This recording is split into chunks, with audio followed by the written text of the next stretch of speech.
Bueno, pues si os parece, empezamos ya. Bien, cuando queráis. Buenas tardes a todos. Darles la bienvenida a este webinar que organiza la Confederación de Empresarios con la colaboración de la Diputación de Cádiz, cuyo título es Exoneración y liquidaciones de deudas, segunda oportunidad, concurso y crisis COVID.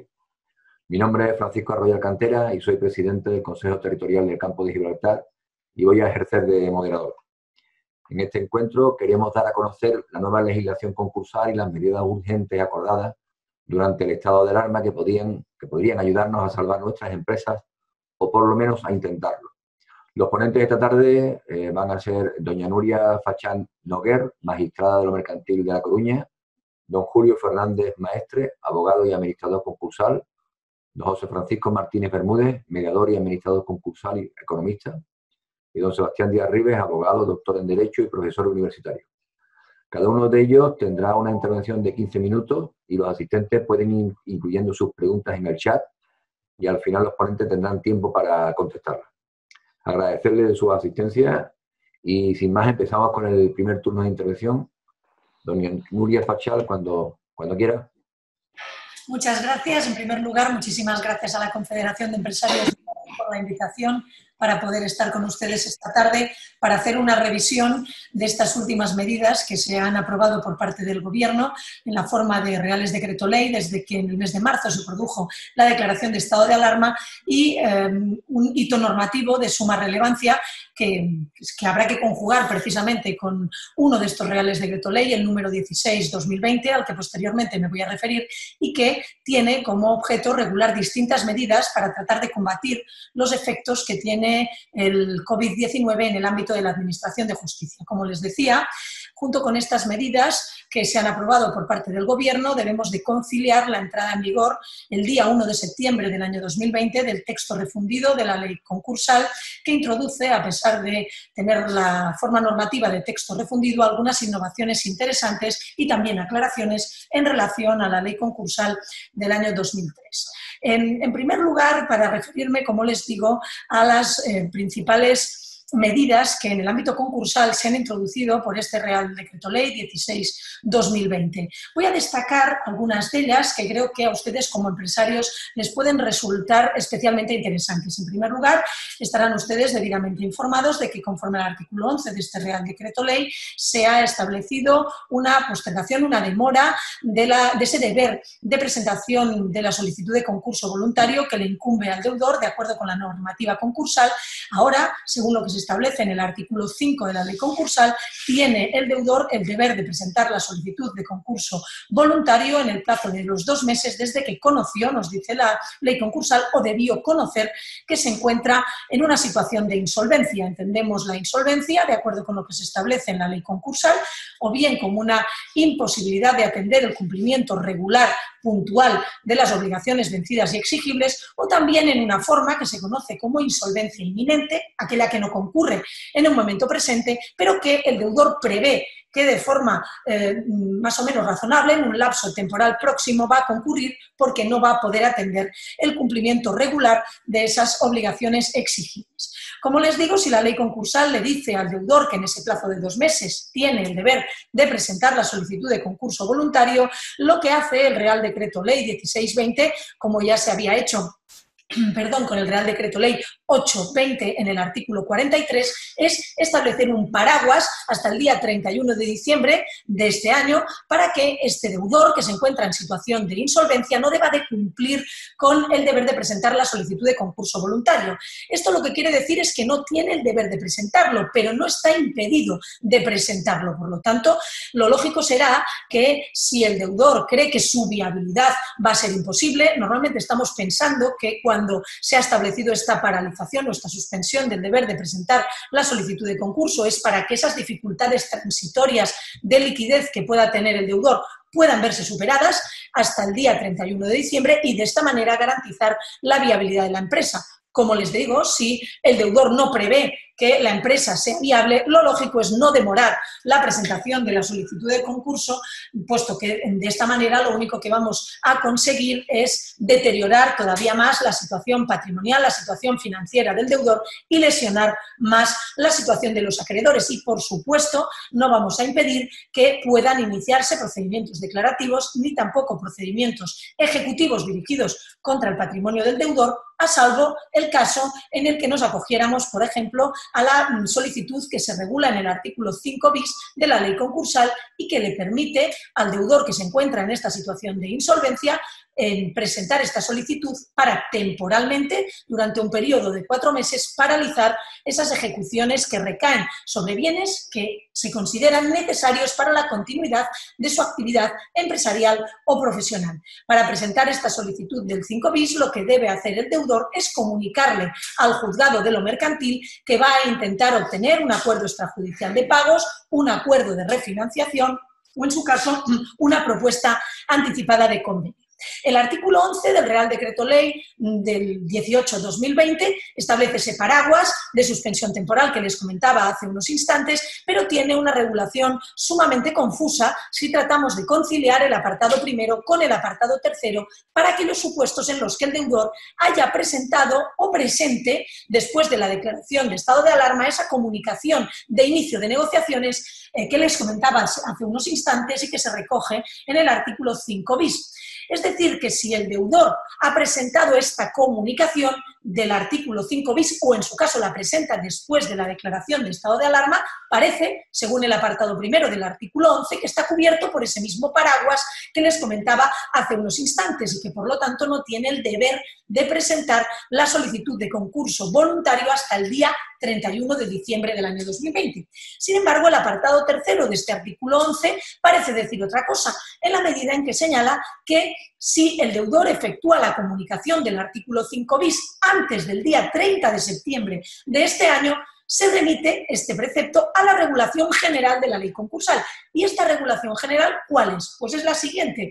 Lo que se establece en la ley concursal, en el artículo 5 bis, es que el deudor que haya hecho esta comunicación de inicio de negociaciones no tiene que presentar el concurso, aunque se encuentre en situación de insolvencia, durante 3 meses que se dilatan las negociaciones, y si concluidas estas negociaciones por periodo de 3 meses no ha obtenido el acuerdo extrajudicial o no ha obtenido los apoyos para una propuesta anticipada de convenio o para un acuerdo de refinanciación, entonces tiene 1 mes hábil más para solicitar la declaración de concurso voluntario.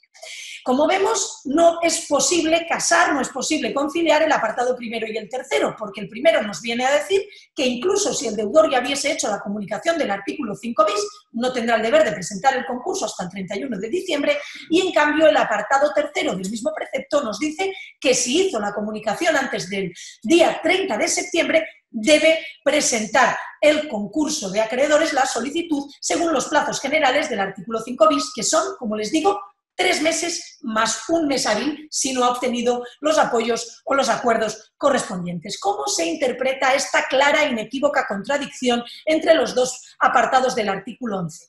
La doctrina que ha estudiado hasta este momento el precepto, a pesar de reconocer que es imposible conciliarlos de forma lógica, lo que sugiere es lo siguiente: el deudor que hace la comunicación del artículo 5 bis tendrá la posibilidad de ver cómo se paralizan las ejecuciones sobre bienes necesarios, que les comentaba hace unos instantes, por un periodo de 3 meses más 1, que es lo que establece la ley concursal. Si una vez transcurridos estos 3 meses más 1 no presenta la solicitud de concurso voluntario, podrá esperar hasta el día 31 de diciembre para presentarla, pero ya no se verá protegido por esa suspensión, por esa paralización de las ejecuciones de bienes necesarios. Esta interpretación que les acabo de comentar es la que se sostiene, por ejemplo, por los juzgados de lo mercantil y por la sección 15 de la Audiencia Provincial de Barcelona, que es una de las que tiene competencias especializadas en materia mercantil, es decir, en materia de concurso de acreedores.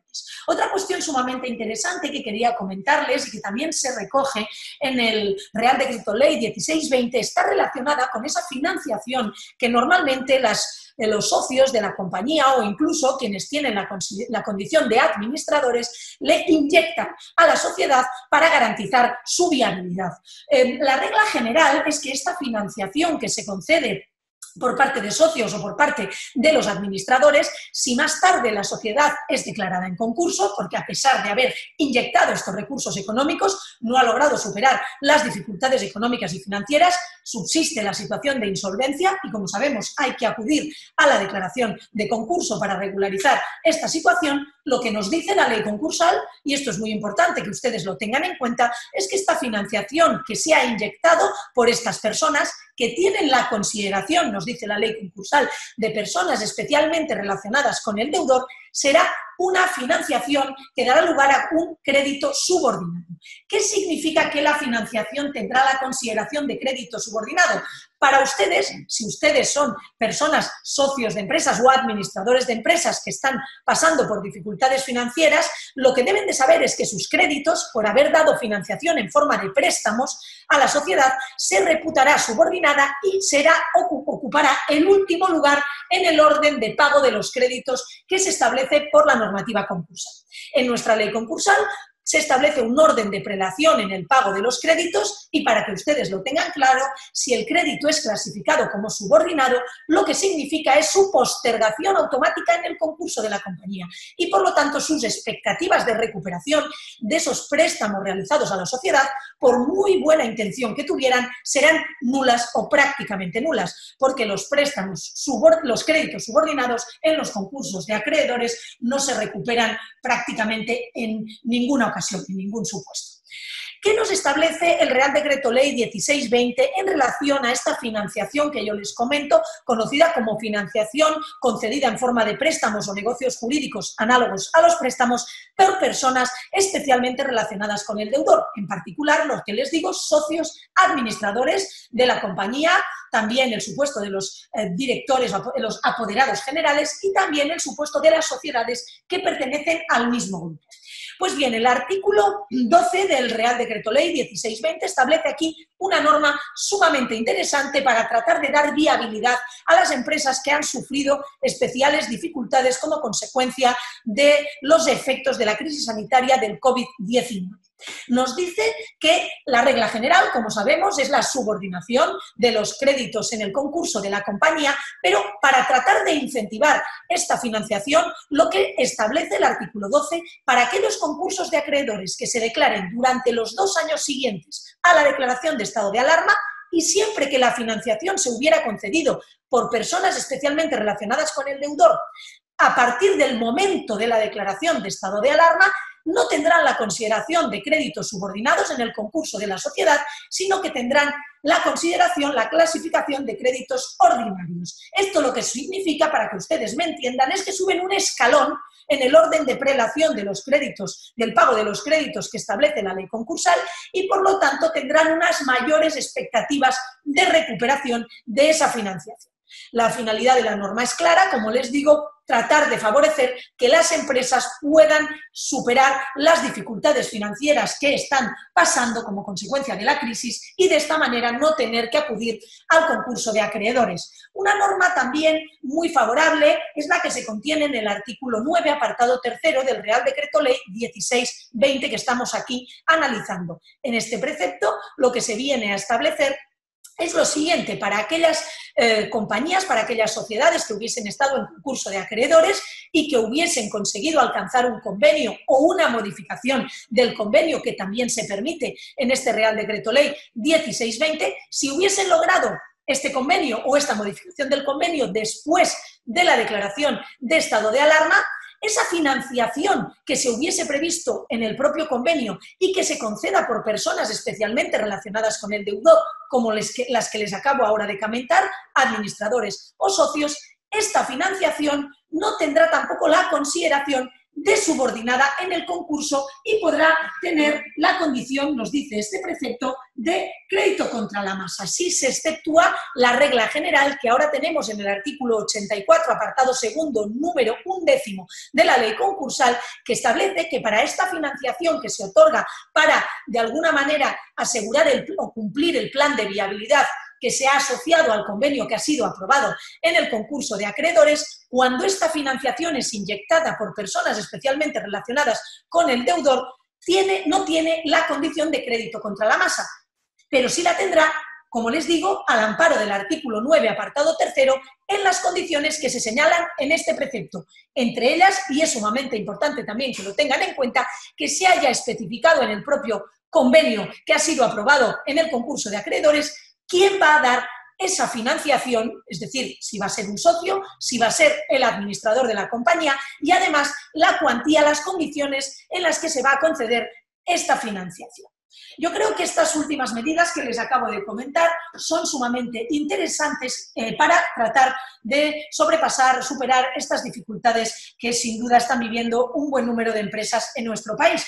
Y ya para cerrar, una breve referencia a los conocidos como préstamos participativos, que son una figura muy interesante para dar financiación a las empresas que además de encontrarse en situación de dificultades financieras, pueden, esta figura jurídica de los préstamos participativos, permitir que la sociedad supere la concurrencia de la causa de disolución societaria que se contempla en el artículo 363.1e de nuestra Ley de Sociedades de Capital. Si la sociedad tiene una cifra de patrimonio neto inferior a la mitad de la cifra de capital social, concurre una de las causas de disolución societaria y se obliga a la sociedad, por medio de sus administradores, a disolverse. Si los administradores no cumplen con los deberes que les impone la legislación societaria, pueden ellos pasar a ser responsables de las deudas de la sociedad, porque así lo establece el artículo 367 de la Ley de Sociedades de Capital. La figura de los préstamos participativos es muy interesante en la medida en que bloquea o puede bloquear la causa de disolución societaria que ahora les comento. Así se prevé en el artículo 20 del Real Decreto Ley 7.1996, pero una consecuencia que se prevé para el supuesto de declaración de concurso en relación a los créditos procedentes de préstamos participativos es que tienen la condición de subordinados en caso de concurso. Durante el régimen de la ley concursal fue sumamente debatido si, en caso de conceder financiación a la sociedad que más tarde es declarada en concurso, esa financiación que se ha otorgado por medio de un préstamo participativo tenía la condición o no de subordinado, pero esta cuestión se aclara en el texto refundido de la ley concursal que entrará en vigor el 1 de septiembre. El artículo 281 del texto refundido ahora nos dice, sin ninguna duda, sin ningún tipo ya de debate, de discusión, que los créditos procedentes de préstamos participativos serán subordinados en el concurso de la compañía. Ahora bien, y enlazándolo con esa financiación de socios que se regula en el artículo 12 del Real Decreto Ley 1620 que les comentaba hace unos instantes, en mi opinión, siempre y cuando la financiación se haya concedido aún utilizando la forma de préstamos participativos después de la declaración de estado de alarma y para concursos de acreedores que se declaren durante los 2 años siguientes a la declaración de estado de alarma,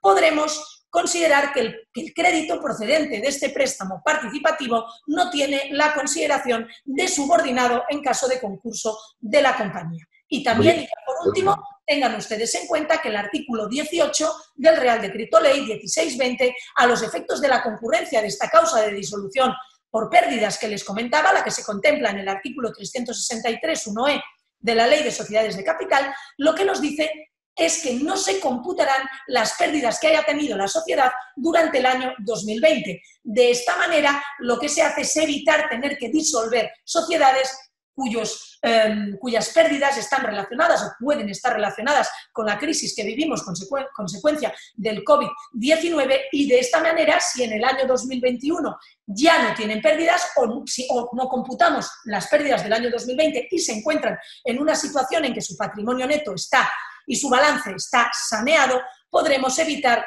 tener que disolver la sociedad por la imposición del artículo 360.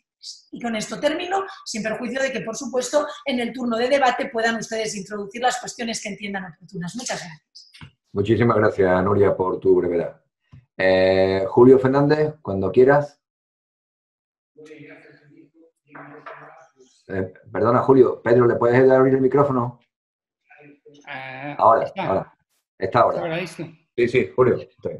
Bueno, buenas tardes a todo el mundo. Antes que nada, agradecer pues, a la Confederación de Empresarios de Cádiz, a la Diputación de Cádiz, a Sebastián y a todos los organizadores por la deferencia que han tenido al invitarme a este pequeño evento. Es verdad que hay que ser muy valiente. Nuria, tienes que bajar. hay que ser muy valiente e inconsciente para compartir mesa con Nuria, porque bueno, hoy por hoy su brillantez eclipsa a cualquier otro ponente. Hoy por hoy yo creo que es la persona que más sabe o que más trabaja por lo menos el derecho a la insolvencia. Sus trabajos son de una profundidad absoluta y además siempre suministra a los operadores jurídicos soluciones, que es algo que agradecemos.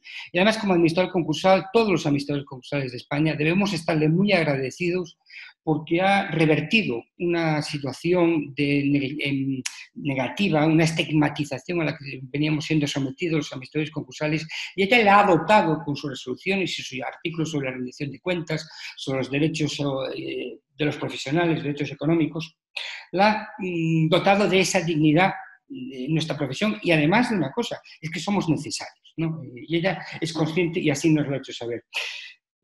Supone también una gran alegría el estar aquí con ustedes, los gaditanos, porque desde el año 2004, pues Cádiz y Coruña estamos hermanados, y estamos hermanados por tener la misma patrona, que es la Virgen del Rosario, de la cual yo soy un gran devoto.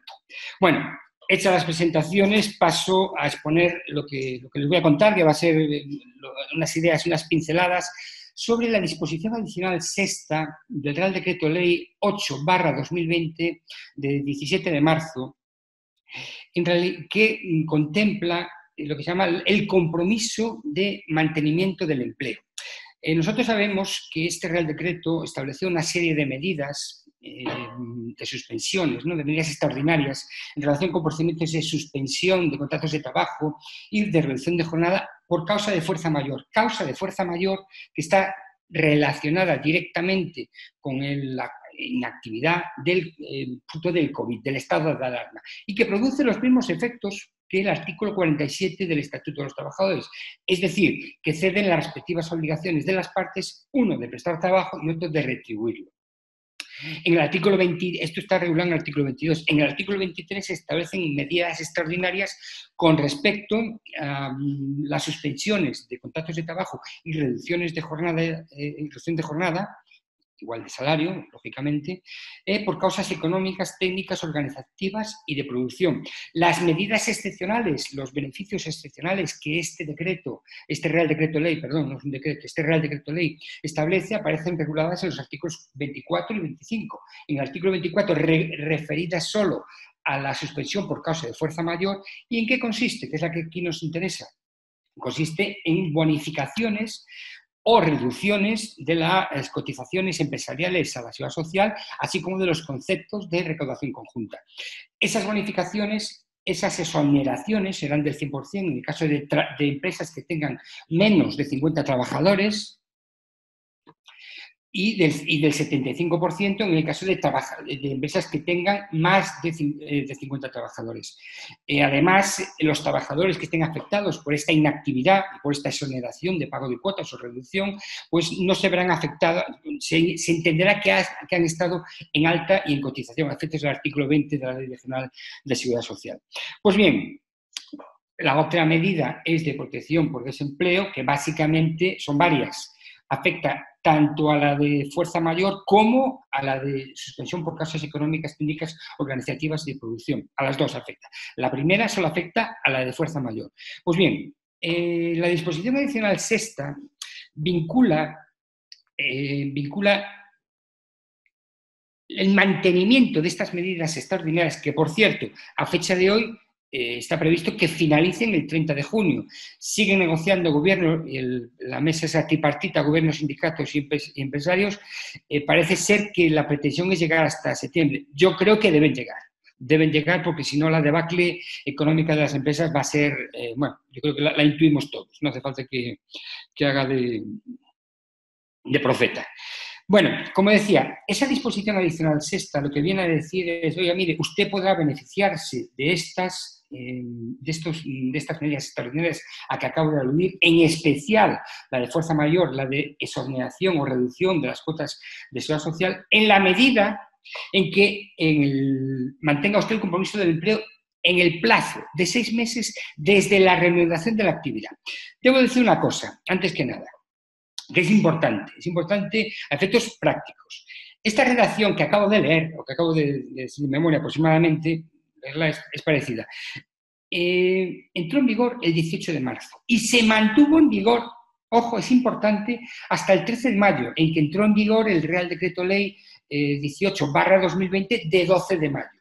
Es decir, durante este lapso de tiempo, durante estos 2 meses casi, menos una semana, esta ha sido la redacción. Y en esta redacción, fíjense que no se contempla, como se contemplará después en el Real Decreto 2018, no se contempla ni qué es el contenido del deber, del compromiso de mantenimiento del empleo, no se contempla ni cuál es exactamente el ámbito, aunque dice 6 meses, cuándo empieza esos 6 meses.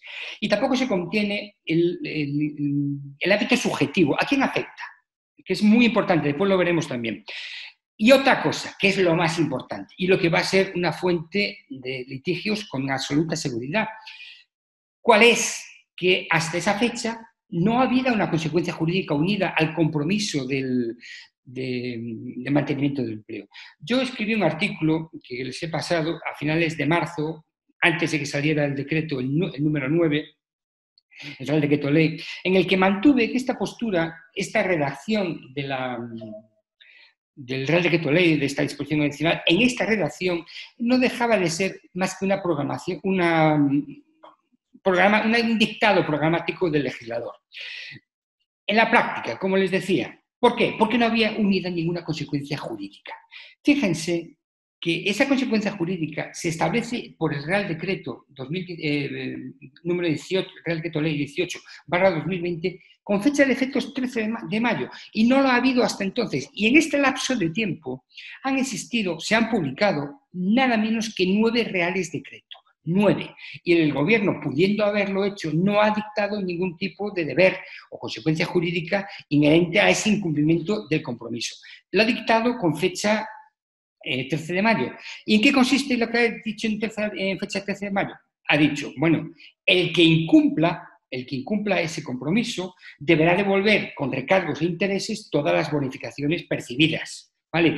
Para lo cual deberá existir una resolución, que no lo dice, pero se intuye, una resolución previa actuación de la Inspección de Trabajo, una resolución de la Tesorería General de la Seguridad Social, en la que, primero, determine el efectivo incumplimiento del deber del compromiso de mantenimiento del empleo, y segundo, que cuantifique el importe de lo que se debe reintegrar.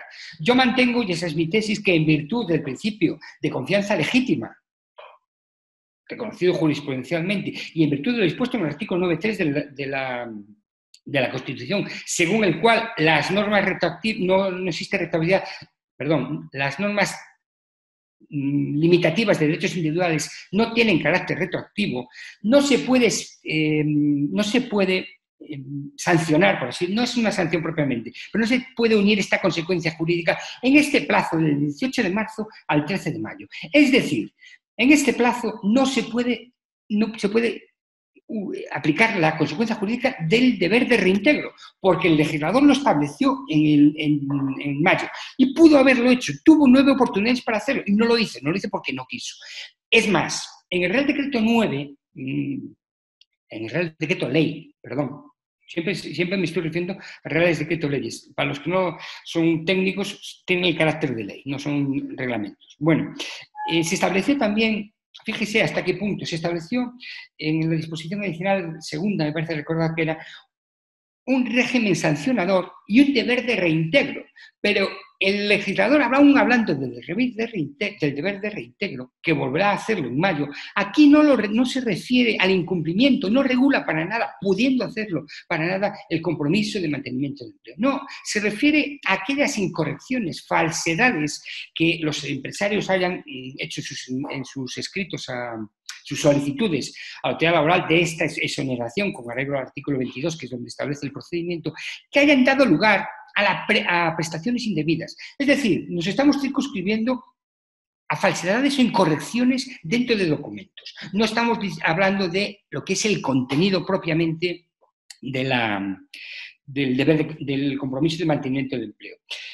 Yo mantuve en ese artículo que en la práctica, ¿qué es lo que viene a pasar? Una empresa que acaba de salir de este periodo de inactividad, que no ha tenido actividad o la ha tenido parcialmente y que ha sometido se ha acogido al procedimiento de ERTE total o parcial durante este periodo. ¿Qué ocurre al acabar? Sea cuando quiera que sea que acabe, que yo tengo mis dudas de cuándo es. Por lo menos dudas jurídicas, que también dan lugar a problemas jurídicos y litigios. ¿Cuál es el problema? ¿Cuál es el contenido concreto? Exactamente. ¿Cuál es la sanción? ¿Cuál es el ámbito temporal? Pues la norma no lo dice claramente. Yo mantengo la tesis, la mantuve en ese artículo y la sigo manteniendo. No creo que, por las razones que voy a decir, que haya variado ostensiblemente por la variación de este artículo. Sostengo la tesis de que es posible acudir al procedimiento de despido colectivo por causas técnicas, económicas, técnicas, organizativas o de producción del artículo 51 del Estatuto, o incluso un despido individual por las mismas causas del artículo 52, siempre y cuando concurran esas causas efectivamente. Es decir, el legislador, yo creo que lo que ha pretendido es desincentivar las actuaciones en fraude de ley o en abuso de derecho de ciertos, que los hay, reconozcámonos, como hay en todas las profesiones, empresarios sin escrúpulos, que acogiéndose a los beneficios de la norma, dicen, bueno, pues ahora voy a aprovechar para reestructurar la plantilla. Eso es lo que no puede ser, eso es lo que no es necesario. Pero evidentemente, con esa declaración programática inicial que digo de la disposición adicional sexta, lo cierto es que existen mecanismos de control para que las causas y el procedimiento, tanto del despido colectivo como del despido individual, sean controlados y que no haya ese fraude de ley, tanto por la autoridad laboral como por una fiscalización posterior por los juzgados de lo social. Es evidente que puede haberla. No, vamos, yo creo que no hay ninguna duda. Con posterioridad a este artículo que les acabo de comentar, a este criterio que yo mantuve, se publicaron dos informes, dos criterios de la Dirección General de Trabajo, que venían a completar de una forma, yo creo que un poco extralegen, ¿no?, lo que no decía el Real Decreto, ¿no?, la disposición adicional. Son dos informes que emite la Dirección General de Trabajo con carácter no vinculante, simplemente informativo, a preguntas, a cuestiones que plantea la COE, ¿no?, la Confederación de Empresarios, la Confederación de Organizaciones de Empresarios Españolas. Bien, ¿qué es lo que viene a decir? ¿Qué es lo que contesta en estas dos resoluciones de 11, que por cierto les pasaré? La verdad es que me he olvidado de pasarla, pero lo pasaré para que lo tengan ustedes a disposición para el que no lo tenga. ¿Qué es lo que viene a contestar en estas dos resoluciones de 11 de abril y 7 de abril? Empiezo por la segunda, cronológicamente, que es la primera en realidad, porque la de 7 de abril complementa y aclara la de 11 de abril, curiosamente. ¿Qué es lo que vienen a decir? Bueno, pues vienen a decir, primero, que no había antecedentes legislativos para beneficios de este estilo, lo cual no es cierto. Lo cual no es cierto porque hay un antecedente yo por lo menos conozco dos, pero uno es clarísimo, que es casi idéntico. De hecho, la reforma que se hace de la disposición adicional en mayo viene a calcar lo que dice el Real Decreto Ley número 16/2014 de 19 de diciembre sobre el programa de activación del empleo, que contempla también supuestos de exoneración y reducción, de exoneración de hasta el 100%, en función de determinados criterios que se establece en la norma, de las cuotas empresariales, igual que este criterio, por causas de fuerza mayor y durante un plazo de 12 meses, prorrogable por otros 12 meses. Y aquí sí que se establece el deber de reintegro. Fíjense que es una norma del año 14. Es decir, sí que teníamos a disposición, el legislador tenía a disposición un antecedente legislativo que podía haber adoptado. De hecho, va después cuando dice, cuando dota de contenido en el Real Decreto Ley 18/2020, cuando dota de contenido al compromiso de mantenimiento del empleo, va a acudir a la redacción de este artículo, de esta ley, de este Real Decreto. Y también teníamos la Ley 17/2015 de 9 de julio del Sistema Nacional de Protección Civil, que contempla también este tipo de medidas en los supuestos de emergencia, ¿no?, declarada. Bueno, Julio, también nos dice... Perdona, Julio, un minuto para esta primera intervención. Bueno, pues, es que aún quedaría mucho. Yo creo que lo básico ya lo he dicho, entonces me someto, espero ya... Yo creo que lo importante, solo una cosita. Fíjense si es cierto este criterio, bueno, a ver si es cierto, perdónenme la presunción. Creo que estoy acertado cuando digo que esta declaración inicial fue una declaración programática del legislador, consciente, consciente de la situación en la que se encontraba el país a nivel económico, y lo dice, no vamos a empeorarla más. Fíjate si es que el Real Decreto Ley 9, el siguiente, el Real Decreto Ley 9/2020, nos dice en la exposición de motivos, hablando precisamente de este compromiso de mantenimiento del empleo, nos va a decir que se trata de la voluntad de la empresa de mantener el empleo, lo cual es lo lógico, porque el fraude se puede controlar a posteriori. El propio Real Decreto nos remite tanto a la agencia tributaria como a la tesorería, como incluso a las fuerzas y cuerpos de seguridad del Estado, para controlar ese mantenimiento del empleo, ese deber, en ese Real Decreto 9. Después cambiará de criterio el legislador y le dará, como veremos después, o si le da tiempo, de un mayor contenido. Bueno, perdonen que me he extendido de más, muchas gracias. Gracias, Julio. Pues pasamos la palabra a José Francisco Martínez Bermúdez. Cuando quieras puedes abrir el micrófono. Bien, buenas tardes. Bien, ya me ha presentado el compañero, soy José Francisco Martínez Bermúdez. A diferencia de mis otros compañeros ponentes de hoy, yo no soy un jurista propiamente dicho, realmente yo soy un economista con experiencia en el ámbito concursal por el tema de tanto por sufrirlo, por los clientes que han tenido que interponer, digamos, un concurso voluntario, tanto como por ser administrador concursal en distintos procedimientos. Bien, yo les quería hablar digamos, del tema de los mecanismos de segunda oportunidad, que no es un tema nuevo, digamos, de este momento, ni tiene nada que ver con el COVID, pero que se pone, digamos, de moda o va a ser importante, en mi opinión, para solucionar problemas de insolvencia de las personas físicas. Bien, me gustaría dar primero una orientación de lo que, digamos, el concepto de lo que son los mecanismos de segunda oportunidad.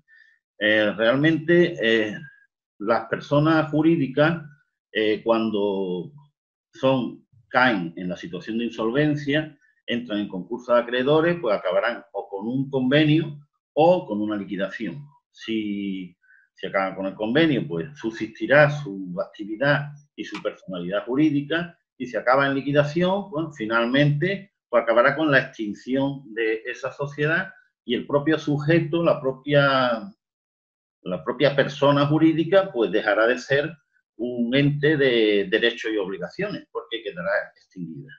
Bien, en las personas físicas, lógicamente, la liquidación, pues, es algo terrible, ¿no? Porque supondría la muerte de la persona. No existe la liquidación. No existe la liquidación de la persona física. Entonces, ¿qué pasaba hasta que se crearon los mecanismos de segunda oportunidad? De que las situaciones de insolvencia, aunque digamos, los deudores quisieran enfocarlo a través digamos, del procedimiento que el derecho nos da, que es el concurso de acreedores de personas físicas, bueno, pues al final aquello pues, que no tenía mucho sentido, porque si acababa en liquidación, bueno, se liquidaba el patrimonio de ese momento de la persona física, pero seguía siendo acreedor durante toda su vida de sus bienes, como dice el Código Civil, con sus bienes presentes y futuros, de las deudas que tuviera. ¿Esto qué es lo que crea? Pues crea personas físicas, zombies económicamente, personas que nunca se podrían, digamos, reintroducir en el mercado económico porque van a ser deudores toda la vida y entonces nunca iban a solucionar.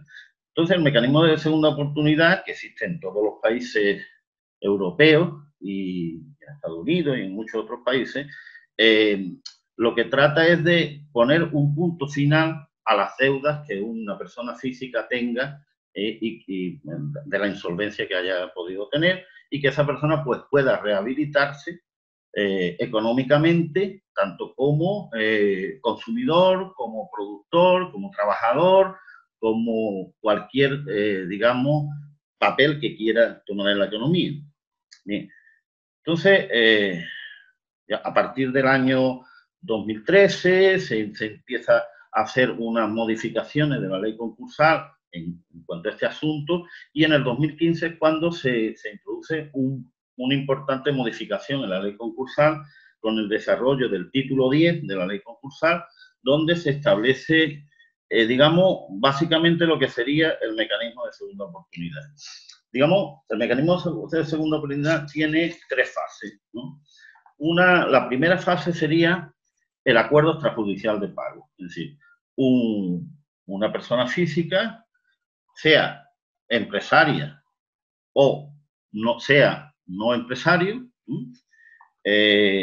digamos, puede, en una situación de insolvencia real o demostrable o inminente, de que no pueda hacer frente al pago de las deudas, entonces lo que sería conveniente que hiciera para acogerse al mecanismo de segunda oportunidad es solicitar un acuerdo extrajudicial de pago.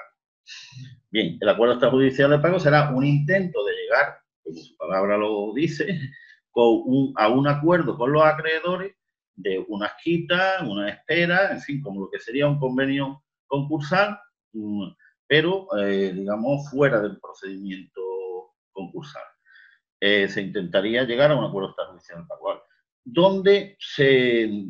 ¿Cómo inicia una persona física ese acuerdo extrajudicial de pago? Nos podemos encontrar en 2 casos.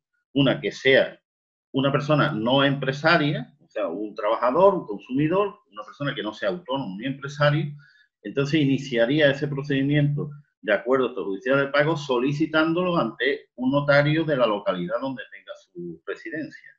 Bien, y el notario solicitará un mediador concursal de unas listas que existen del Ministerio de Justicia y, bueno, pues nombrarán a un administrador, o sea, a un mediador concursal, y el mediador seguirá un procedimiento que está establecido en el título 10 de la ley concursal para tratar de llegar a ese acuerdo extrajudicial de pago. En el caso de que no sea, o sea, de que viene más al caso de que estamos de empresario, que sea un autónomo, entonces, digamos, la solicitud, el inicio del expediente, tiene que hacerlo ante el registro mercantil o ante la Cámara de Comercio. Cuando va a hacerlo ante el registro mercantil, como sabemos que los empresarios que no son sociedades, que son personas físicas, no tienen la obligación de estar inscritos en el registro mercantil, normalmente tendrá que hacer una previa inscripción voluntaria en el registro mercantil para que poder solicitar del registro mercantil el nombramiento del mediador concursal y el inicio del procedimiento de acuerdo extrajudicial de pago. Bien, en cualquier caso, sea empresario o sea no empresario, bien, se producirá, digamos, el intento de llegar a un acuerdo extrajudicial de pago con los acreedores. El mediador citará a los acreedores, tratará de negociar con ellos, de acercar posiciones, de hacerle una propuesta de quita y espera y tal, que pueda asumir y que entre dentro de las posibilidades del deudor. Y, bueno, mi experiencia es que la mayoría de los casos no se llega a ese acuerdo. Yo calculo que 10 u 11 casos, o 12 que he tenido que he sido mediador concursal en acuerdos extrajudiciales de pago de personas físicas, lógicamente, solamente he conseguido un acuerdo extrajudicial de pago sin que haya pasado a concurso de acreedores, y porque el deudor tenía posibilidad de hacer frente al 90% de las deudas y, en fin, conseguimos que hiciera frente al pago del 90%, una quita del 10% y un aplazamiento para poder hacer frente a las deudas. Normalmente, mi experiencia es que cuando acude la persona al acuerdo extrajudicial de pago, tiene una situación de insolvencia tal que le es imposible, digamos, llegar a un acuerdo porque los acreedores no aceptan. Una cosa que quería, el tema es largo y complejo, yo trato de exponer las líneas más principales. Pero una cosa que sí llama la atención, que cuando en el acuerdo extrajudicial de pago se cita a los acreedores, si un acreedor no comparece o no da su opinión de aprobación o desaprobación de la propuesta que se le hace de acuerdo, el crédito de ese acreedor será subordinado en un posterior concurso de acreedores, cosa que puede tener una importancia vital y que muchos deudores, o sea, muchos acreedores, perdón, no conocen esa situación, ya la van conociendo más, y el que no comparece o hacer caso omiso del acuerdo extrajudicial de pago pues tiene unas consecuencias para él, para su crédito. Bien, en el caso de que ya sea por, digamos, empresario o no empresario, el acuerdo extrajudicial de pago no se llega a un acuerdo, el siguiente paso será el concurso consecutivo. Es decir, si no hay acuerdo extrajudicial de pago, el mediador concursal tiene la obligación de poner en conocimiento del juzgado competente la situación y que se inicie, digamos, o que se solicite el concurso consecutivo de esa persona. El concurso consecutivo es un concurso voluntario. Bien, o sea, que aunque sea solicitado por el mediador, o en este caso sí, por el mediador concursal, va a tener carácter de concurso voluntario porque el inicio lo hizo el propio deudor por su voluntad al solicitar el acuerdo extrajudicial de pago.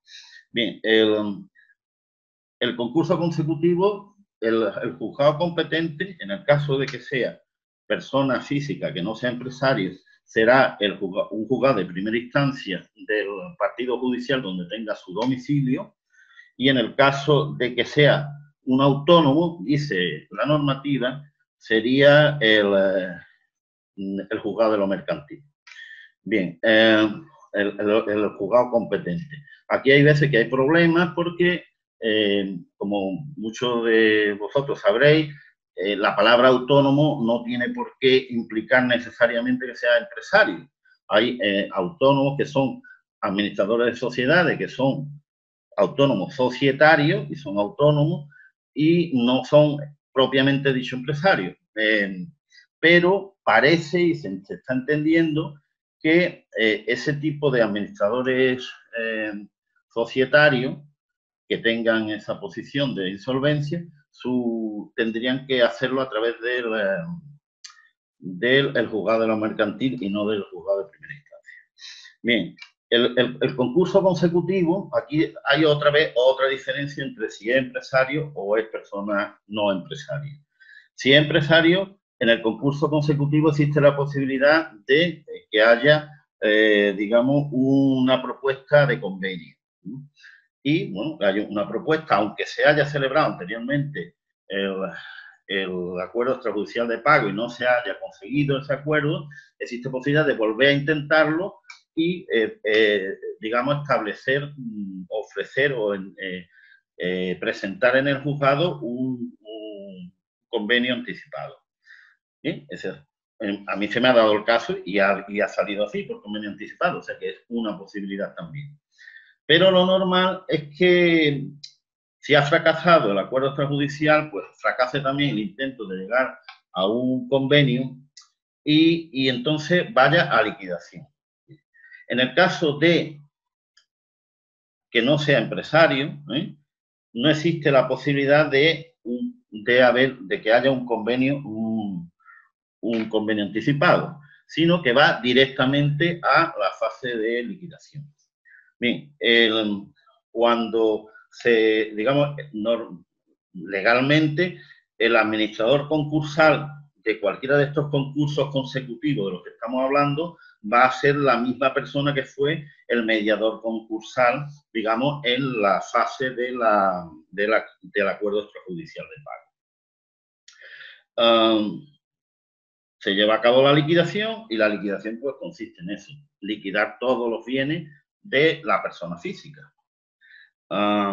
Es duro, pero es la realidad. Hay algunos bienes que se pueden quedar sin liquidar, bueno, pues porque sean instrumentos de trabajo. En algunos casos la vivienda habitual puede sacarse de la liquidación en el caso de que tenga créditos, hipotecas, por entendernos, cuyo valor, digamos, de deuda hipotecaria sea superior al valor actual real de la vivienda. Bueno, pues entonces en ese caso, pues si el banco y el deudor pues llegan de alguna forma a un acuerdo, la vivienda se queda y el deudor pues intentará o seguirá pagando esa hipoteca, pero no tendrá que liquidar el bien. pero en general, digamos, se trata de la liquidación de todos los bienes, pagar a los acreedores, como en cualquier concurso, y siguiendo el orden de prelación del pago de deuda, y una vez que se acabe el concurso, habrá, lógicamente, en este ínterin de la liquidación, se abrirá la pieza de calificación y el administrador concursal y él propondrá si es, digamos, fortuito culpable y, en fin, el juzgado y los acreedores pues tendrán, digamos, y cada parte dirá y el juez finalmente pues determinará un auto en el que se establezca si el concurso es fortuito culpable. Normalmente, mi experiencia es que los concursos de personas físicas no empresarios es muy difícil que sea un concurso culpable. Normalmente son concursos, digamos, fortuitos porque, o sea, no culpables porque se deben a una circunstancia de sobreendeudamiento, pero que no ha sido, digamos, adrede, ¿no? Entonces, en el caso de... Perdona, un minuto. Sí, vale, pues entonces salto a la última parte que es la más importante. El concurso de... Digamos, una vez que se termina el concurso de acreedores, concurso consecutivo, el deudor tiene la posibilidad de solicitar lo que le llamamos el BEPI, el beneficio de exoneración del pasivo insatisfecho. Aquí es donde realmente sale lo que es la segunda oportunidad o el renacer, digamos, de la persona, la rehabilitación económica de esta persona.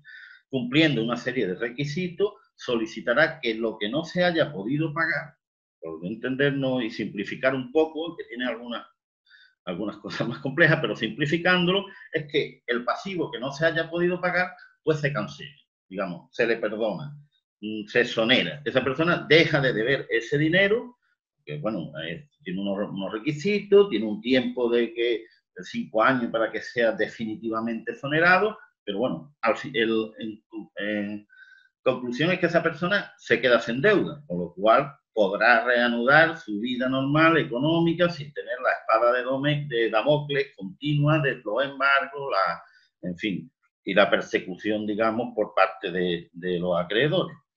Bien, solamente un último puntualización que voy a hacer, el conseguir el BEPI, el beneficio de exoneración del pasivo insatisfecho, que es un auto que dictará el juez competente, oídas las distintas partes. Ese beneficio hay dos vías, ¿no? O sea, yo he hablado he explicado la más, digamos, la más razonable o la que yo considero que es mejor, que es empezar con el acuerdo extrajudicial de pago.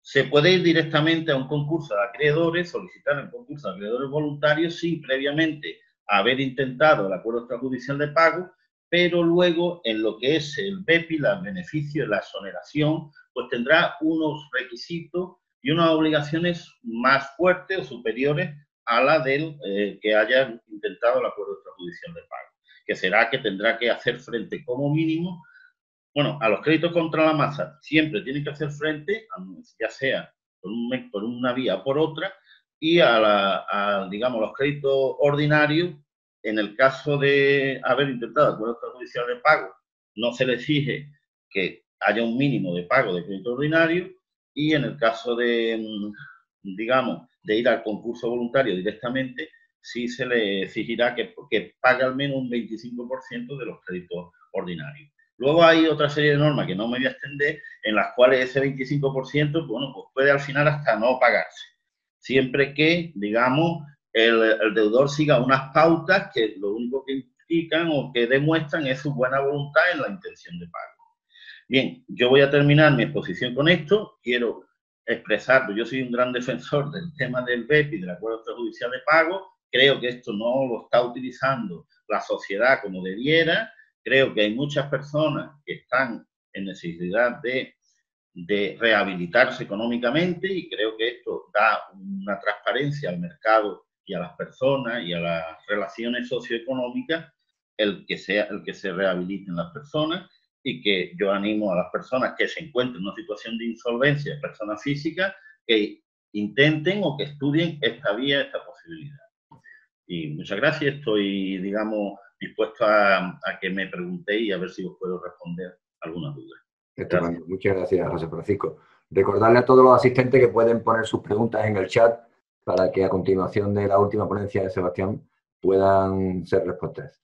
Sebastián, cuando quieras, abre el micrófono.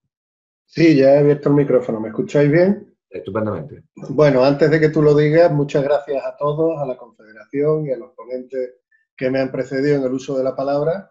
Realmente casi todo está dicho. Yo, no obstante, voy a ser aquí un poco Pepito Grillo y voy a intentar plantear distintos extremos que realmente creo, en el foro que estamos de empresarios, que los empresarios siguen estando solos. Yo dejé un par de artículos, uno de ellos lo titulé "La empresa está desnuda", como el cuento de Andersen, porque como ha dicho muy bien Nuria, aunque te digan que tú no presentes el concurso hasta diciembre, si realmente la empresa es absolutamente insolvente, da igual que en diciembre no presente el concurso.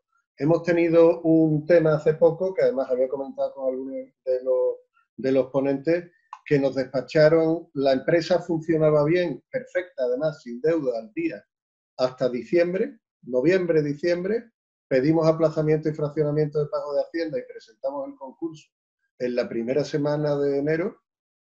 Nos despacharon el concurso, como digo yo, el último concurso pre-COVID, el 8 de marzo de este año, y la empresa a día de hoy está embargada en los créditos por la Seguridad Social, por los por la Seguridad Social y por Hacienda, teniendo en cuenta que Hacienda era la única, el único crédito pendiente. Entonces ahora el administrador concursal precisamente está intentando que se dejen de trabar los créditos, tratar... ¿Qué ocurre? Yo he echado mucho de menos en falta y suscribo, por supuesto, la tesis de Julio, que es que tenemos muchos reales decretos. Yo he tenido que todos los días, y lo dije la otra vez también, y le agradezco a Esmeralda y a Palma que nos mandaban todos los días los correos electrónicos a primera hora con los BOEs que se iban publicando. No sabemos qué va a pasar. Un artículo que también os he dejado, que publiqué con un compañero, tuvimos que darnos mucha prisa porque entre el Real Decreto 8 y el 16, si no publicábamos el artículo se quedaba cojo porque cambiaba la normativa de un decreto a otro. Vamos a vernos unas situaciones de inseguridad total respecto a qué va a ocurrir cuando finalice el periodo de alarma. Se ha concedido a las comunidades autónomas la potestad para eliminarlo. Hay comunidades autónomas que están en una línea, otras comunidades autónomas que están en otra. Como Julio, a mí me gustaría saber después qué criterios se van a utilizar para plantear que se haga el mantenimiento de los contratos o no, que me parece una situación tremendamente interesante, pero para mí hay un asunto fundamental. Primero, como ha dicho Nuria, es necesario saber, o desde que se tenga conocimiento de cuál va a ser la situación de insolvencia o de no viabilidad de la empresa. ¿Cómo lo vamos a plantear en situaciones en las que, por ejemplo, en hostelería o en restauración, en algunas zonas más que en otras, vemos que se cierra la frontera cuando la mayor parte de los turistas son, en algunas zonas, como por ejemplo la zona nuestra de la costa de Cádiz, son paquetes turísticos y te dicen que tienes que hacer 15 días de cuarentena? ¿Qué puede ocurrir? ¿Cómo puede reaccionar el empresario? Sinceramente, yo he echado en falta en estos decretos y en la propia ley concursal qué va a ocurrir con los créditos de derecho público y que hubiera una mayor flexibilidad y un retraso dentro de las ejecuciones, porque nos podemos encontrar que un empresario, no voy a decir el sector, pero que un empresario en mayo no tenga capacidad de mantener su saldo con Seguridad Social o con Hacienda, y a lo mejor en diciembre, que es cuando tiene que presentar el concurso, ya le han derivado personalmente la responsabilidad. Porque recaudación está actuando como un reloj, que es como tiene que actuar. Eso no quiere decir que no tenga que actuar como un reloj, pero nos encontramos en esas situaciones. Uno de los problemas que ha comentado José Francisco y que había sido un kit de la cuestión fundamental respecto a las situaciones de las personas físicas o empresarios individuales autónomos, era qué ocurría con la exoneración de los créditos de derecho público.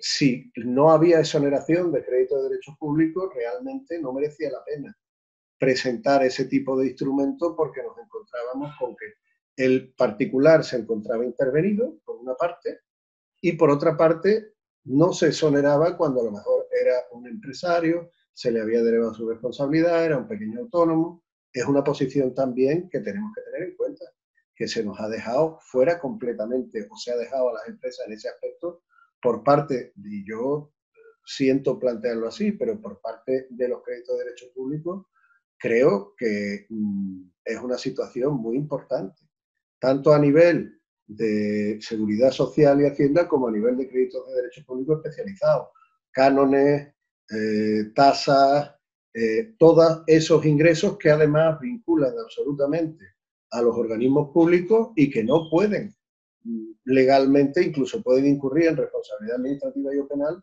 si no se resuelven de una forma que sea la sede concursal estrictamente.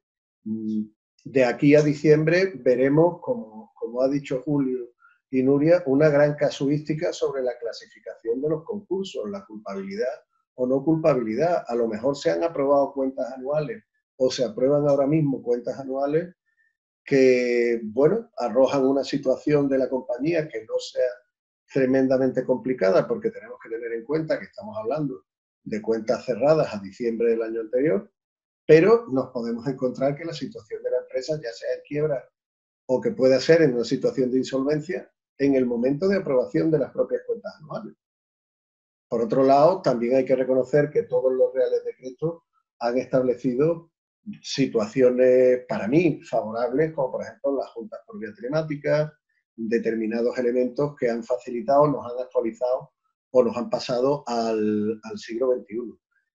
Otro de los supuestos que también para mí en algunos casos hemos estado analizando mucho con determinados clientes es la financiación. ¿Qué ocurre cuando estamos hablando de financiación o estos créditos COVID que se están planteando y que en muchos casos las entidades financieras te exigen el aval de los socios o de los administradores?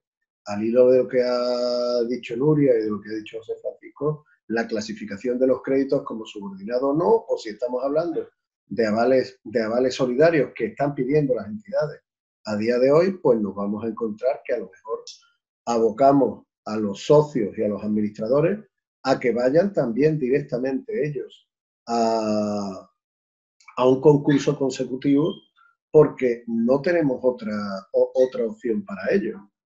También dentro del, no voy a entrar, porque lo ha explicado Nuria magníficamente, la incoherencia de los plazos de las dos normativas, veremos a ver si eso da juego o no da juego. Yo de todas formas, como criterio de prudencia diría, o le diría a la mayor parte de los empresarios que presentan preconcurso, el conocido formalmente como preconcurso, que no apuren el último mes por si acaso, que no lo apuren bajo ninguna de las circunstancias y bueno, y también tendremos que ver qué va a ocurrir cuando a lo mejor, aunque la norma dice expresamente que se suspenderán los concursos necesarios hasta diciembre si se presenta un concurso voluntario y además que no se tramitarán hasta que se tramitará preferentemente el concurso voluntario, ¿qué va a ocurrir si a lo mejor se han desarrollado actividades u operaciones económicas que uno de los acreedores puede considerar que se ha hecho en fraude de acreedores porque ya la empresa, como hemos hablado antes, era una empresa zombie, que realmente no tenía capacidad y se puede analizar o se puede probar? Vamos a ver una casuística muy, muy, muy compleja. Yo también he echado en falta que no se dote a los juzgados de lo mercantil, que ya estaban de por sí sobrecargados, que no se les dote de un mayor unos mayores medios y por supuesto a los administradores concursales. Con la nueva ley concursal se descarga parte de la actividad del concurso en los administradores concursales. Si no se dota de medios y si no se establecen medidas económicas, nos encontramos que, bueno, no sé la opinión de los demás, pero el hecho de que se establezca hábil 3 semanas en agosto, yo creo que no soluciona el problema que tenemos de colapso judicial. Se han establecido, por otra parte, una serie de formularios que se los facilitaré en algunos juzgados de lo mercantil. Bajo mi punto de vista, creo que hay que tener muchísimo cuidado con esos formularios que pueden servir para establecer criterios básicos, pero mi planteamiento desde el punto de vista técnico es analizar con sumo cuidado cada una de las situaciones, tanto a nivel individual, a nivel de socios, a nivel de administradores, como a nivel de la propia compañía, y no limitarse a copiar o a cumplimentar unos meros formularios. A partir de ahí, yo me voy a someter, porque además al ser el último y el resto de mis compañeros han actuado de una forma perfecta, es la primera vez, Paco, que creo que yo cumplo con el tiempo, y como el resto de mis compañeros pues ya me han precedido en el uso de la palabra y han tratado de ver los elementos fundamentales, pues me someto también a las preguntas que hagan los participantes. Gracias. Muy bien. Pues vamos a ver, tenemos ya aquí preguntas. Me dicen, efectivamente, mientras no se exonere al concursado de los créditos públicos, Seguridad Social y Hacienda, la segunda oportunidad es una falacia. ¿Qué vías habría para la exoneración de las deudas a las entidades bancarias con garantía hipotecaria? ¿Quién se atreve? Yo podría responder. ¿Se me oye? Sí, abre el micrófono, Nuria, porque si no tampoco se te escucha. Pero bueno, sí, José Vale, mira, vamos a ver. En el tema de los créditos públicos existe, digamos, desde el principio de que se hicieron las modificaciones de la ley concursal, existen muchas dudas, porque no es tan claro, digamos, no está suficientemente claro cuál sería, digamos, el tema del tratamiento de los créditos de derecho público. Desde luego, en el acuerdo extrajudicial de pago, los créditos de derecho público no se contemplan, ni los créditos de derecho público, ni los créditos, digamos, privilegiados por hipoteca o otras garantías reales. Bien, la realidad es que sí se han empezado a exonerar créditos de derecho público. En principio se han empezado a exonerar partes, digamos, porque el crédito luego en la fase de concurso, el crédito de derecho público, pues tendrá su calificación como crédito ordinario o como crédito con privilegio general, en fin, según la normativa que no vamos a entrar ahora, y la parte de crédito ordinario ya se está exonerando, incluso se considera o se está considerando también que si no se puede hacer frente a todos los créditos, se establece un convenio que incluso el propio juzgado puede, digamos, de alguna forma aprobar ese aplazamiento de los créditos de pago de los créditos públicos durante un tiempo, durante 5 años normalmente, y en el caso de que ese crédito público no se pudiera satisfacer en ese tiempo y el deudor esté, digamos, demostrando su intención, que por distintos medios, que sí, que no paso ahora a analizar porque nos iríamos a extender mucho, su intención de pago, que hasta dónde llega, que él llega hasta dónde llega, al final ese crédito de derecho público también se exoneraría. Desde luego hay distintas opiniones, pero cada vez más, digamos, se están exonerando créditos de derecho público y yo creo que al final entrará prácticamente como otro crédito de cualquier acreedor. Y me gustaría, si hay, especialmente, si su señoría, pues igual tiene alguna experiencia más concreta de estas. Gracias. Sí, yo estoy de acuerdo contigo, pero claro, con el régimen de la ley concursal y con el artículo 178 bis, ante el desacierto en la redacción de este precepto y gracias a la doctrina jurisprudencial de la Sala Primera, en esa sentencia de 3 de julio del año 2019, en la que Ignacio Sancho, como ponente, vino de alguna manera a facilitarnos las pautas para interpretar este precepto y definitivamente incluir también en el ámbito de la exoneración los créditos de derecho público que no tuvieran la consideración de créditos contra la masa y privilegiados, que son los que necesariamente han de pagarse, yo estoy de acuerdo. Claro, el problema es lo que ocurre ahora cuando el 1 de septiembre entra en vigor el texto refundido de la ley concursal, porque el panorama cambia de modo radical, en mi opinión.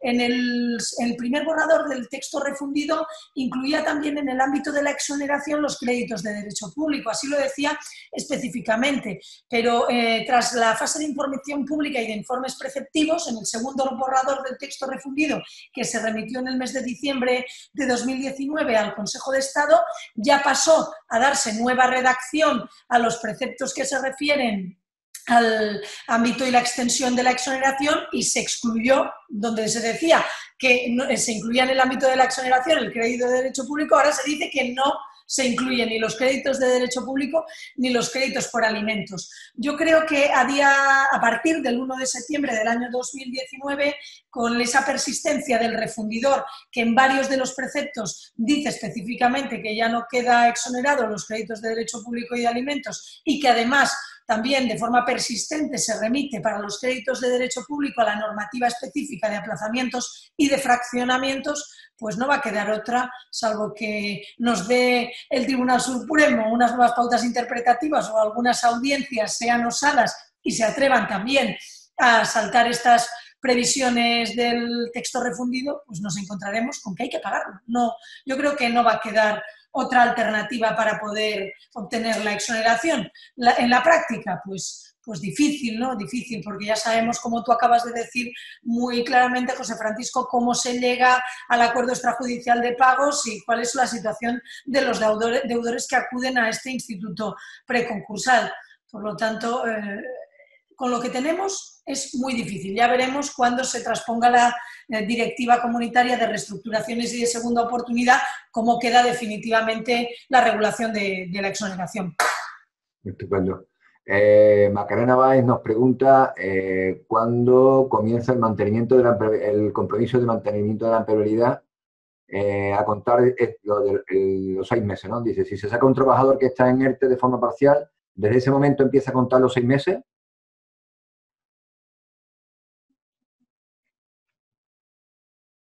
Pon el micrófono, Sebastián. Perdona, dime, sí. ¿Era a mí o era Julio? Yo pensaba que era Julio el que queráis. Venga, Julio, contéstala tú. Bueno, vamos a ver, la pregunta de Macarena Báez, ¿me la puedes repetir, sí. Paco? ¿Cuándo empieza a contar el periodo de mantenimiento de la empleabilidad? Si se saca un trabajador que está en ERTE de forma parcial, ¿desde ese momento empieza a contar los 6 meses? Bueno, de forma parcial. El decreto 18 establecía esa obligación intuito persona. ¿Qué quiere decir? Establece a todos los trabajadores que se encuentran afectos al ERTE. Yo no sé, no tengo, vamos, creo que afectaría igual a los trabajadores, porque lo que he visto yo en el chat era, y si Macarena nos lo puede aclarar, era que se extinguía el contrato de ese trabajador. Si no se extingue el contrato y lo que se hace simplemente es establecer una reducción de jornada, eso es precisamente lo que prevé el Pacto por el Empleo, que después se plasma en el Real Decreto 18. Se está prefiriendo plantear reducciones de jornada y mantener trabajadores a tiempo parcial que realmente realizar extinciones de contrato, mantenerlos a tiempo completo.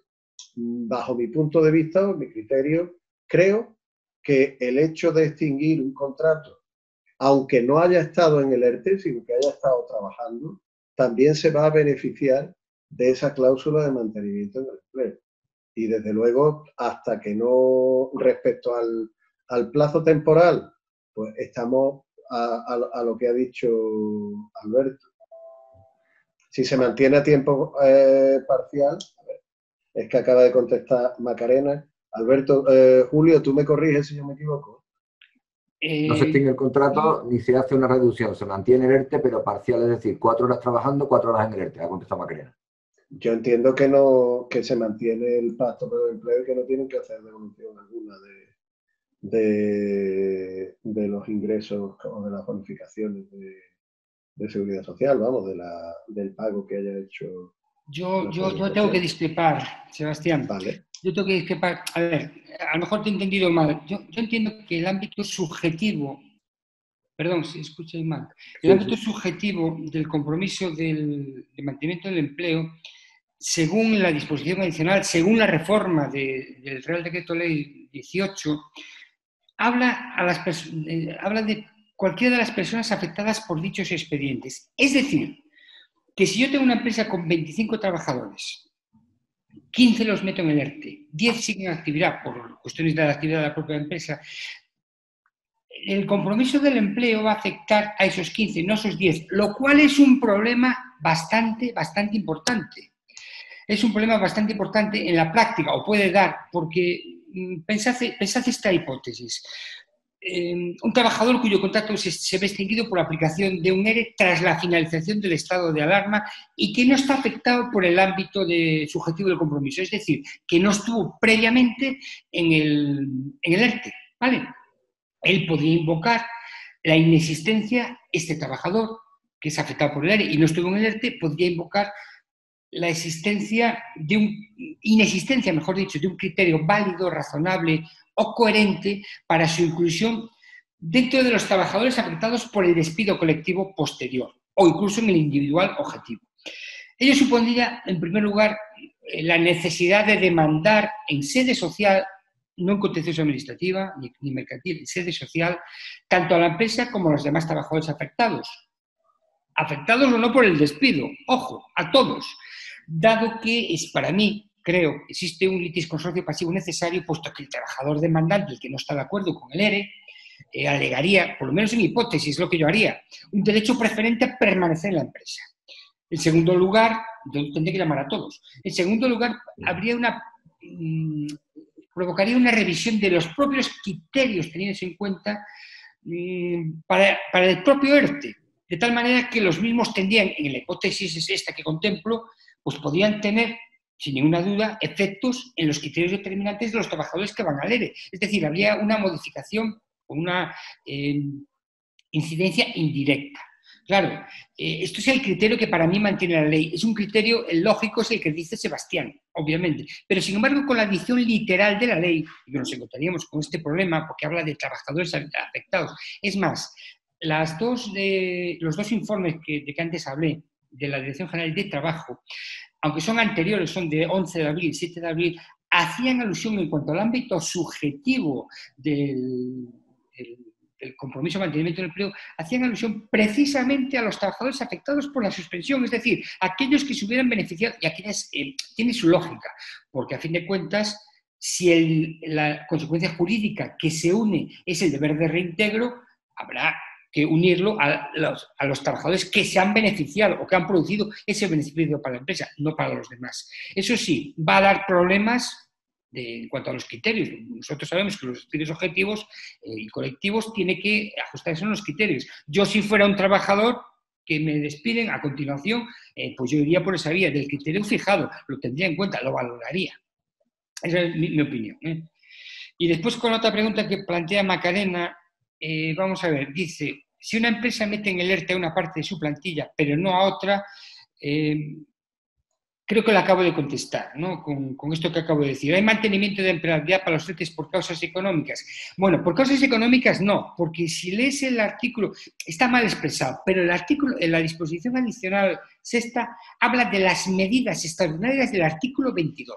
El artículo 22, efectivamente, lo único que hace es a nivel procesal. Las medidas en sí, exoneratorias del pago de cuotas, se contienen en el artículo 24, pero es evidente que se refiere al artículo 22 en relación con el 24, porque se fuerza mayor ambos, en uno las medidas extraordinarias y otra las vinculadas a esas medidas extraordinarias derivadas de la fuerza mayor. Por lo tanto, yo entiendo que para causas económicas no, pero puedo estar equivocado, es mi opinión. El artículo 22 lo dice, la disposición adicional dice claramente el artículo 22. Y bueno, no sé. Paco, una matización simplemente. Mi planteamiento era el mismo que Julio, pero sobre todo me ha gustado la exposición de Julio porque fijaos la de litigiosidad que va a haber. La tira. Va a haber la tira porque además en este caso estamos hablando de un trabajador, como ha dicho Macarena, que está afectado pero no a tiempo, a una suspensión completa, sino solamente a 4 horas. E incluso si después se plantea una reestructuración dentro de la empresa, a ver qué trabajadores son los que se van y qué trabajadores son los que se quedan dentro del ERE. Ese criterio va a ser... Que es otra situación muy complicada. Muy complicada. Bueno, tenemos otra. No sé si a Macarena le he contestado porque veo una pregunta más de Macarena. ¿Existe el compromiso? Muy bien. Pues de nada, Macarena, un placer. Para Nuria, su opinión en materia de clasificación de concurso culpable o no, si ha seguido contratando pese a situación de insolvencia de la empresa hasta diciembre. Perdón, vuelve a leerme la pregunta, que no la he escuchado bien, por favor. Tu opinión en materia de clasificación de concurso culpable o no, si ha seguido contratando pese a la situación de insolvencia de la empresa hasta diciembre. Bien, vamos a ver. Lo que debemos de valorar aquí es el paraguas que se establece en el artículo 11 del Real Decreto Ley 1620 y que no establece distingo alguno ni para aquellos empresarios que ya se encontraban en insolvencia a la fecha de declaración de estado de alarma, ni aquellos que en un momento posterior a la declaración de estado de alarma, y sea como consecuencia del COVID-19 o sea por cualesquiera otras circunstancias, pasan a hallarse en situación de insolvencia. Todos ellos pueden encontrarse protegidos por el paraguas de la suspensión del deber de presentación del concurso voluntario del artículo 11. Por lo tanto, la consecuencia esencial, tal y como me preguntáis, ¿cuál es? Que no se puede evaluar la demora, el retraso en la solicitud de concurso como una de las causas que pueden ser precisamente las que justifiquen la declaración de concurso culpable de acuerdo con el artículo 165 en relación al artículo 164 de la ley concursal. Yo creo que tal y como lo ha querido el legislador, esas circunstancias no van a poder ser evaluadas. Ahora bien, en cuanto a demora, cualesquiera otras circunstancias que hayan incidido en una generación o en un agravamiento, en este caso de la situación de insolvencia de la compañía, podrán reconducirse a la cláusula general que se establece en el artículo 164 como causa que permite la declaración de concurso culpable. Una cosa es, para que me entendáis, la demora en la presentación de concurso, que no será aplicable si nos encontramos protegidos por el paraguas del artículo 11, y cuestión distinta será la concurrencia de cualquier otra causa de culpabilidad concursal de las que se establecen en el artículo 164 de la ley, que sí podrán ser, lógicamente, evaluadas, porque no están bajo el ámbito del paraguas. Estupendo, muchas gracias, Nuria. Para José Francisco, una con WhatsApp. ¿Cómo afecta a los socios y a los administradores de las empresas insolventes? ¿Cómo afecta a los socios o administradores las empresas insolventes? Bueno, es que la pregunta es muy amplia. La respuesta puede ser, está claro, la responsabilidad de los administradores está establecida en la obligación de la solicitud de concurso, en fin, en tantas obligaciones. Si la pregunta quiere decir que se le puede derivar una responsabilidad a los socios, a los administradores de las deudas, digamos, concursales, pues evidentemente hay casos en que sí, a los administradores fácilmente, y a los socios hay algunos casos, cuando no, en fin, hay algunos casos establecidos legalmente que también a los socios se le podrían derivar alguna responsabilidad. Como si estamos hablando de si un administrador que haya asumido deudas digamos, a causa de un procedimiento concursal de una sociedad, si luego puede reencauzar sus deudas como una insolvencia suya, pues bueno, pues será también un insolvente si no puede, digamos, satisfacer las deudas que le están, digamos, derivando ya de cualquier tipo, y podrá acudir, si se dan las circunstancias, o a un concurso, digamos, de persona física, digamos, voluntario, porque lo solicite, o incluso, si reúne los requisitos, podría intentar, digamos, también el beneficio del patrimonio, o sea, el BEPI, ¿no? Del pasivo insatisfecho.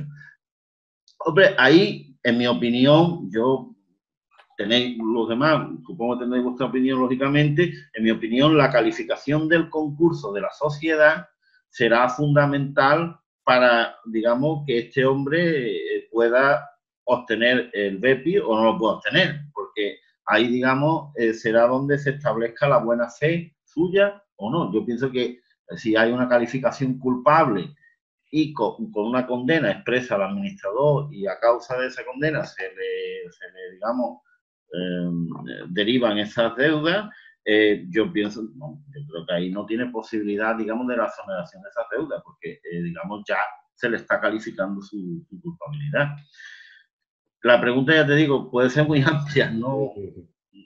Si concretáramos más, pues podríamos... Bueno, pues estamos llegando ya al final de la webinar. Sebastián. Sí, una cosa solamente. A mí, al hilo de lo que ha intervenido Nuria, que además me ha gustado mucho, es lo siguiente. Una de las imágenes que creo que hay que darle a los empresarios es que el hecho de que no haya que presentar un concurso hasta diciembre no supone que se le exonera absolutamente de responsabilidad. Que no es un cheque en blanco, oiga usted puede hacer lo que quiera hasta diciembre.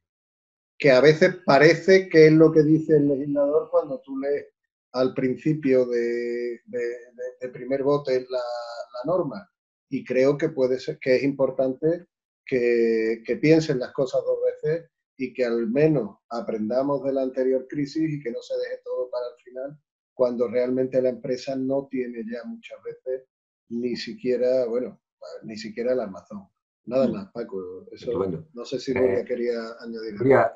Yo quería añadir de una pregunta que me ha parecido ver antes muy interesante, más bien era una reflexión, pero que está relacionada con el beneficio de exoneración de pasivo, y creo que para todos aquellos que han prestado avales o garantías, que han constituido hipotecas sobre bienes de su propiedad para asegurar el cumplimiento de obligaciones de otro, pues qué es lo que ocurre en relación al DEPI. Vamos a ver, debemos de tener en cuenta la norma del artículo 502 del texto refundido de la ley concursal, que en este punto reproduce lo que se establecía o lo que se establece hasta el 1 de septiembre, fecha en la que será derogada la ley concursal, en el artículo 178 bis. Y lo que nos dice el artículo 502 del texto refundido de la ley concursal es que una vez que se concede el beneficio de exoneración de pasivo, ese beneficio de exoneración de pasivo no se extiende, evidentemente, no afecta a los derechos que le pueden corresponder al acreedor frente a los avalistas y frente a los obligados solidarios con el deudor. Esto lo que significa es que quien ha avalado una deuda de un deudor que después ha sido exonerado no podrá ampararse en esa exoneración para de esa manera oponerle al acreedor la eventual reclamación que dirija frente a él. Deberá responder de la deuda de la que en su día se comprometió a responder como obligado solidario, como fiador, como avalista, y una vez efectuado el pago, ojo, y eso es igualmente importante, quedará subrogado, pero no por el total de lo que pagó, sino que no podrá reclamarle hasta el momento en que eventualmente se produzca el incumplimiento de los requisitos para que se conceda la exoneración definitiva. ¿Esto qué significa? Que aunque pague, no puede después reclamarle al deudor exonerado. ¿Bien? Tiene otro significado. Cuidadito con avalar a nadie. Claro, eso, nunca vales. A mí esto es lo que me enseñaron cuando yo estudié en la carrera las letras de cambio, me enseñaron dos cosas que me quedaron muy claras. Nunca aceptes una letra de cambio y nunca avales al que acepta una letra de cambio. Y esto es lo que hay que tener muy claro, no avales. O sea, no avales a nadie. No avales. Pues Julio, si quieres tú también un minuto para terminar. Yo no tengo así nada. Lo único... Bueno, el tema es que comentaba antes del deber de reintegro. Yo creo, como muy bien apuntó antes, Nuria, baja, por favor, como bien apuntó antes Sebastián, va a ser otra fuente de litigios terrible. Precisamente por eso que digo que durante esos 2 meses no se estableció. Para los de después sí, pero en esos 2 meses no se estableció. Y hay otro litigio, otra fuente de litigios, perdón la expresión, que va a venir derivado de esa expresión que hace la ley exactamente, a ver, perdón que lo voy a leer, dice, no resultará de aplicación el compromiso de mantenimiento del empleo en aquellas empresas en las que concurra un riesgo de concurso de acreedores en los términos del artículo 5.2 de la ley concursal. Esto, a ver, se entiende lo que quiere decir, pero técnicamente es incorrecto. El artículo 5.2 de la ley concursal nos remite, todos lo sabemos, lo que nos dice, vamos, es que salvo por contrario se presumirá que el deudor ha conocido su estado de insolvencia cuando haya acaecido alguno de los hechos que pueden servir de fundamento a una solicitud de concurso necesario. Y nos remite al apartado 4 del artículo 2, donde aparecen todos esos hechos que son reveladores de la insolvencia. Si son reveladores de la insolvencia, es evidente que no podemos hablar de riesgo de concurso. Parece ser, o pudiera ser, que la ley se está refiriendo también a un concepto de inminencia, pero que tampoco es el que contempla el artículo 2.2 de la ley, no es propiamente. Hay una sentencia de Gerona, no me acuerdo de qué fecha, pero lo pongo en el último trabajo que he intentado publicar sobre este tema, que habla, que dice que esto de la insolvencia actual y la insolvencia inminente es una importación del derecho alemán, en el cual el derecho alemán reconoce la existencia de una amenaza de concurso, incluso en un plazo de 3 años. Esto es en realidad lo que el legislador ha querido regular con esta posibilidad, ¿no? Oiga, mire, si usted se encuentra en la disyuntiva, llegado el momento de mantener el empleo, pero si mantiene el empleo durante esos 6 meses va a ir a concurso, pues mire, mejor que eliminemos el compromiso de mantenimiento del empleo. ¿Qué ocurre? Que eso no nos va a librar de la acreditación del incumplimiento por parte de la inspección. Y estamos aquí hablando, ojo, estamos hablando ya en sede contencioso administrativa, que tenemos que tener en cuenta una cosa, no es una crítica, es una realidad, mi experiencia me la dicta.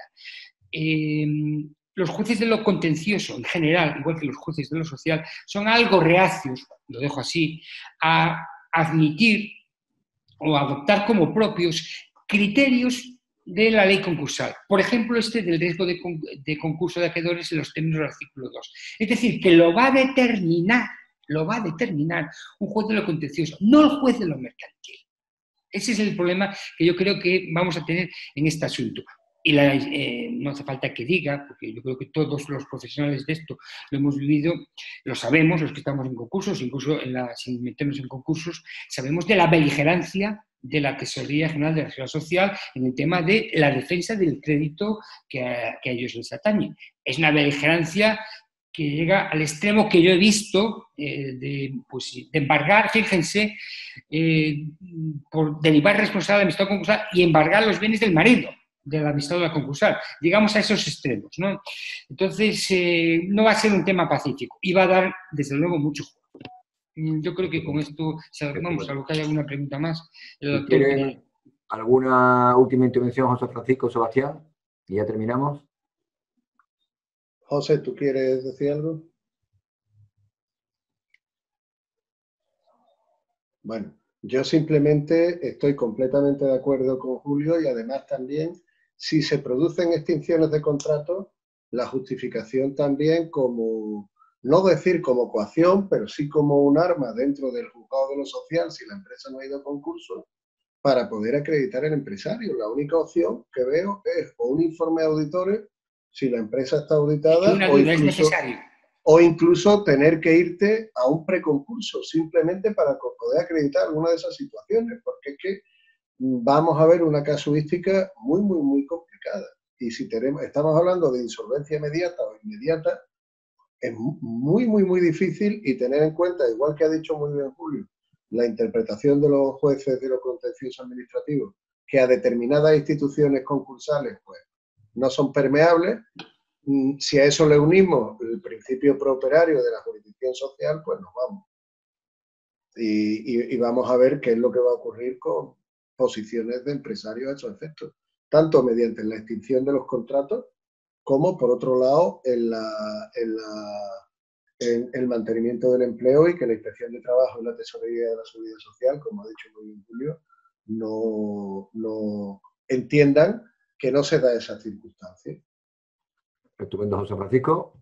Sí, bueno, yo solamente de algunas preguntas que he visto por aquí, una hablaba de, digamos, en el caso de que no se pueda hacer frente a todos los créditos contra la masa y tal, si se podría obtener BEPI, bueno, pues sí, está establecido en el artículo que regula el tema del beneficio, en el artículo 178 bis, en el apartado, creo que el apartado 6 y el 8, pues bueno, pues no vamos a extendernos, pero no, si hay una voluntad de pago que la demuestra prácticamente dedicando ciertos fondos durante un cierto tiempo, pues puedes también obtener BEPI.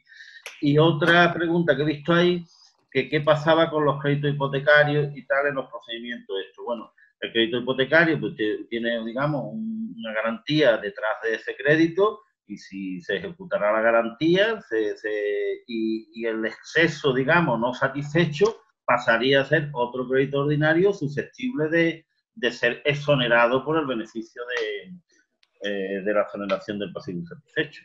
Simplemente, no. En principio, esas dos preguntas creo que se podrían responder así. Pues Nuria, si quieres una última intervención y cerramos, Nuria. No, yo por mi parte, que ya he dicho todo lo que quería decir y además en lo que quería incidir, Por lo tanto, que quede claro que, como hemos comentado, el deber de presentar el concurso está suspendido, pero que tampoco significa, como nos ha aclarado Sebastián, y comparto absolutamente, una carta en blanco para hacer cualquier tipo de tropelías sin ninguna consecuencia legal. Lógicamente, la declaración de concurso, en el momento en el que se produzca, ya sea como voluntaria o en su caso como necesaria, una vez que se pueda formular a partir del día 31 de diciembre del año 2020, permitirá que se evalúe la responsabilidad del deudor en la generación o, en su caso, en la agravación de la situación de insolvencia. Y el tema de la financiación, que yo creo que esta financiación de los socios, que normalmente ha sido perseguida o de alguna manera vista con suspicacias por parte de nuestro legislador por medio de esa postergación en el concurso, ahora es vista con buenos ojos, porque creo que el acceso al crédito por vías ordinarias se va a ver sumamente restringido y esta va a ser el único cauce para que las empresas puedan, en su caso, ya veremos, seguir a flote. Bien. Pues estupendo, muchísimas gracias a los ponentes, muchísimas gracias a los asistentes y espero que todos hayamos aprendido un poquito más de estos temas tan complejos. Nos vemos próximamente en una nueva webinar. Muchísimas gracias a todos. Buenas tardes. Muchas gracias, buenas tardes. Gracias a todos. Buenas tardes, gracias. Gracias.